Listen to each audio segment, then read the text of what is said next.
Apakah benar tanpa kerja bisa mendapatkan cuan atau duit dari AI? Jawabannya iya, benar. Tapi kalian tuh salah cara berpikirnya. Karena sejatinya nggak ada yang namanya benar-benar tanpa kerja. Pasti ada effortnya, ada kerjanya, ada usahanya. Entah di awal, di tengah, atau buat maintenance. Cuma kelebihannya AI ini bisa menjadi leverage atau pengungkit yang bikin effort kita jadi lebih smart, bukan cuma hard. Hampir semua sektor kehidupan kita hari ini itu sudah penuh dengan AI. Asisten virtual di HP kalian itu juga AI. Rekomendasi lagu atau film yang tiba-tiba muncul pas banget sama selera kalian itu juga kerjaannya AI. Bahkan filter-filter lucu yang ada di sosmed yang bisa ngerubah muka kita jadi aneh-aneh dan semacamnya itu juga ada sentuhan AI-nya. Jadi AI itu udah deket banget sama kita sehari-hari. Sadar nggak sadar seperti itu. Bedanya orang kaya atau mereka yang visioner mikirnya lebih jauh. Mereka nggak cuma jadi pengguna tapi mikir gimana caranya AI ini bisa jadi mesin duit buat mereka. Nah ini nih yang seru. Mungkin di antara kalian ada yang nanya, kenapa sih kok kayaknya yang bisa manfaatin AI buat cari duit itu orang kaya melulu?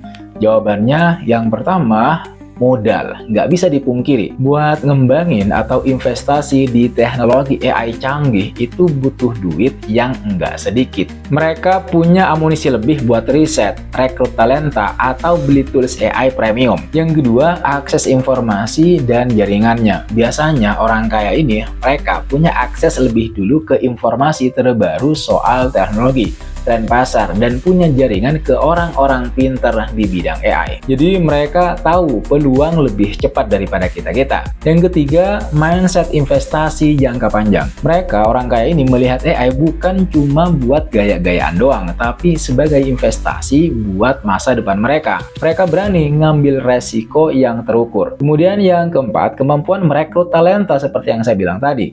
Kalaupun mereka nggak ngerti-ngerti amat soal coding AI, mereka bisa bayar orang-orang jenius buat ngerjainnya. Tapi ini yang paling penting. Zaman sekarang dengan banyaknya tools AI yang makin user-friendly dan ya terjangkau juga, bahkan ada yang gratis teman-teman, kesempatan buat kita-kita yang cuma modal dengkul ini ya juga makin terbuka lebar. Jadi jangan minder dulu. Yang penting kita mau belajar dan kreatif.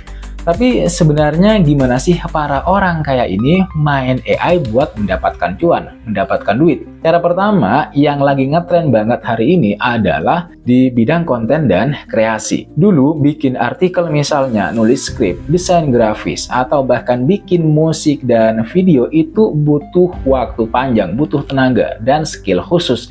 Kalau sekarang, ada AI yang udah bisa bantu. Mau bikin artikel blog misalnya, ada AI kayak ChatGPT atau Jasper.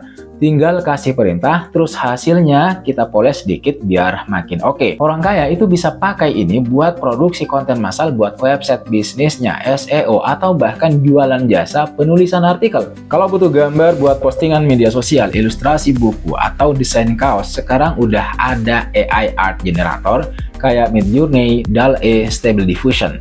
Tinggal ketik deskripsinya, nanti bakal muncul gambar-gambar unik yang kalian butuhkan. Ini bisa dipakai buat jualan desain, bikin NFT, atau materi marketing.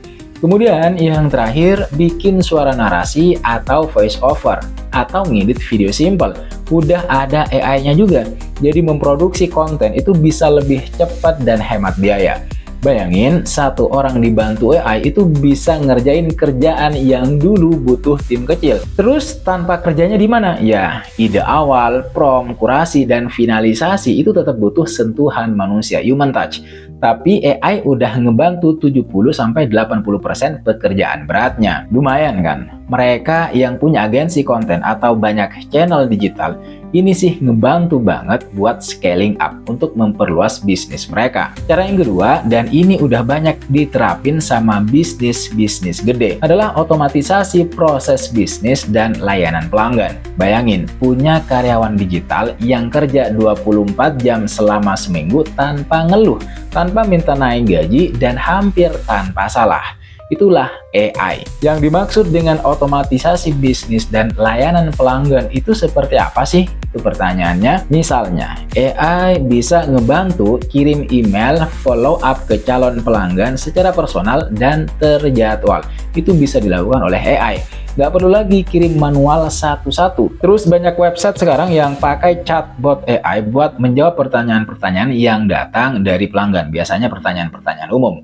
Jadi urusan mengirim email dan untuk menjawab pertanyaan-pertanyaan yang datang dari pelanggan atau calon pelanggan itu diserahkan ke mesin, diserahkan ke chatbot, ke AI. Sehingga customer service manusianya itu bisa fokus ke masalah yang lebih kompleks. Cara ini sekaligus bisa menghemat tenaga dan biaya operasional karena yang ngerjain sistem atau mesin. Tetapi juga yang lebih penting, pelanggan dapat respon cepat. Ini yang penting bagi mereka. Nah, dengan otomatisasi seperti ini, bisnis itu bisa berjalan lebih efisien, biaya operasional turun, dan ownernya itu bisa fokus ke strategi pengembangan. Kerjanya di awal, yaitu setup sistemnya. Setelah itu tinggal monitoring dan optimalisasi. Ini yang bikin seolah-olah duit ngalir sendiri padahal ada sistem canggih yang ada di belakangnya. Kemudian bagaimana AI bisa bekerja dengan baik bagi orang kaya sehingga seolah-olah tanpa kerja keras, tanpa kerja aja duit ngalir terus, adalah karena orang kaya biasanya memanfaatkan AI untuk menganalisis data pasar saham, forex, atau kripto dalam jumlah masif dan kecepatan yang super. AI ini bisa ngenalin pola-pola rumit, prediksi pergerakan harga, dan bahkan eksekusi jual beli secara otomatis berdasarkan parameter yang udah diatur. Orang kaya yang punya modal besar, teman-teman, itu bisa investasi di hedge fund yang pakai teknologi AI ini. Atau bahkan bikin sistem trading AI sendiri kalau mereka punya tim developer. Tujuannya ya buat ngalahin pasar dan dapat return investasi yang lebih optimal. Kemudian mereka ini, yang saya maksud para orang kaya ini, memanfaatkan AI bukan hanya untuk diri mereka sendiri, tapi juga untuk orang lain. Mereka mengembangkan dan menjual solusi berbasis AI. Mereka bikin sendiri tools, platform, atau layanan AI yang bisa menjawab kebutuhan pasar. Mereka bikin software AI buat analisis data medis misalnya, bikin platform AI buat optimasi logistik perusahaan, atau aplikasi AI buat belajar bahasa. Ini jelas butuh kerja keras banget di awal, riset pasar, pengembangan produk, marketing, dan lain-lain. Tapi kalau berhasil, hasilnya juga sepadan. Ini levelnya udah bukan main AI lagi, tapi bikin AI buat dijual. Nah, buat kita yang levelnya mungkin belum sampai ke level itu, ya peluangnya bisa menjadi reseller tools AI. Jadi afiliasi atau bikin layanan jasa spesifik menggunakan tools AI yang udah ada. Seperti jasa pembuatan konten video pendek pakai AI, misalnya jasa desain grafis pakai AI, dan lain sebagainya. Ada banyak cara yang bisa kita tempuh untuk kaya dengan menggunakan AI. Nah, sekarang mari kita kembali ke pertanyaan awal. Benarkah tanpa kerja keras uang bisa ngalir terus ke rekening kita? Kalian harus ingat, tanpa kerja itu mitos. Sekali lagi, saya tegasin, AI itu alat bantu, bukan tongkat ajaib. Tetap butuh ide, tetap butuh strategi, input, kurasi, dan effort dari kita. AI bisa ngurangin beban kerja, iya, tapi nggak menghilangkan kerjaan 100%. Yang ada itu kerja lebih cerdas, dan oleh sebab itu kita butuh belajar karena teknologi AI itu ya berkembangnya cepat banget. Kita harus mau terus belajar, update skill, dan beradaptasi.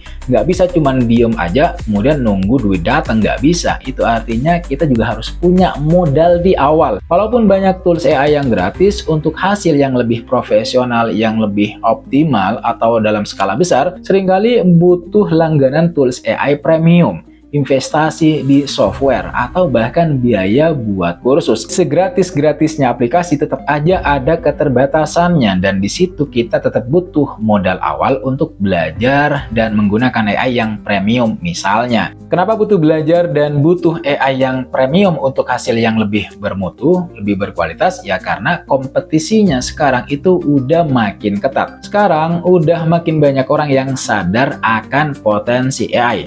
Itulah sebabnya kita harus punya nilai lebih, entah itu kreativitas, kualitas, atau layanan. Jadi jangan bayangin habis nonton video ini kalian langsung bisa ongkang-ongkang kaki terus dapat duit. Prosesnya ada, perjuangannya ada, tapi potensinya juga nyata. Nah, itu dia obrolan kita soal gimana orang kaya dan kita semua bisa manfaatin AI buat cari peluang cuan, duit. Emang sih nggak ada yang namanya duit datang sendiri tanpa kerja sama sekali, nggak ada. Tapi dengan AI kerja kita bisa jadi lebih efisien, lebih produktif, dan ngebuka pintu-pintu peluang baru yang dulu mungkin nggak kepikiran. Yang paling penting jangan cuma jadi penonton di era AI ini, mulai pelajari, mulai coba, dan siapa tahu kalian bisa nemuin cara main AI versi kalian sendiri yang nguntungin. Gimana menurut kalian? Ada ide lain buat manfaatin AI dengan baik biar dapat duit? Atau udah ada yang pernah nyoba? Sharing dong di kolom komentar di bawah. Saya pengen dengar cerita kalian, gagasan kalian soal gimana manfaatin AI. Jangan lupa kalau kalian ada masukan, kritik, saran, atau mau request topik buat dibahas di video berikutnya, langsung aja komen di bawah. Jangan lupa buat like video ini kalau kalian ngerasa video ini ngasih manfaat, ngasih insight baru buat kalian. Subscribe channel Latifvianto biar nggak ketinggalan pembahasan-pembahasan seru lainnya soal bisnis digital. Dan share juga video ini ke teman-teman kalian yang mungkin lagi butuh pencerahan buat ngembangin potensi mereka, terutama potensi ngedapetin cuan. Makasih banyak udah nonton video ini sampai selesai. Makasih banyak juga buat kalian yang sudah subscribe, buat kalian yang sudah memberikan pertanyaan, kritik, saran, masukan, dan secara umum komentarnya. Sekali lagi jangan lupa like, komen, dan subscribe. Nyalakan notifnya. I'll see you in the next video.